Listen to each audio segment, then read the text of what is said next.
दरख्त पर बैठी हुई चिड़िया के पैर में कांटा चुभा हुआ है और पैर सूजन में है, तो जब ये वो जानते हैं तो जाहिर सी बात है वो क्या कह रही थी ये भी जानते होंगे। ये अल्लाह के वलियों की शान है।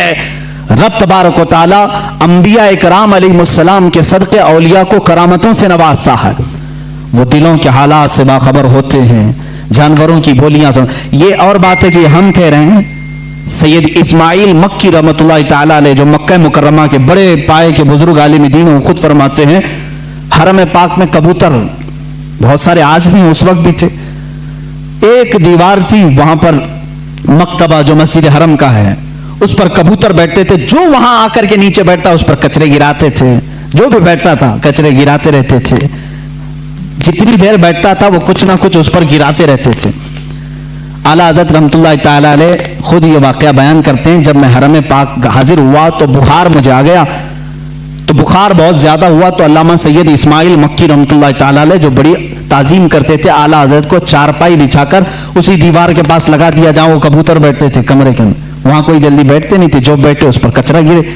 आला हज़रत की चारपाई वहां लगा दी, इसलिए कि कमरे में कुशादगी वहां रखने से ही हो सकती थी, लोगों को मिलने के लिए आसानी थी, लोग आते गए।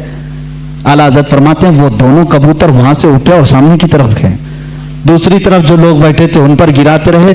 3 दिन आला हज़रत सोए रहे, वो कबूतर कभी उस दीवार पर आई नहीं।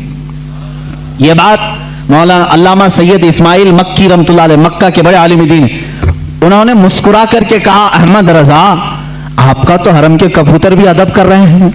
हमने इन कबूतरों को देखा, बहुत सारे लोगों पर कचरे गिराए, जब से आप यहाँ सोए ये कबूतर यहाँ आए हुए हैं। फिर जब चारपाई उठाई गई तो कबूतर फिर वहां आए। आला हज़रत ने इसको अपनी करामत के तौर पर नहीं कहा, बल्कि कहते हैं हमने इनके खालिक से सुलह कर ली तो अल्लाह ने सारी मखलूक को हमारे साथ सुलह करा दिया।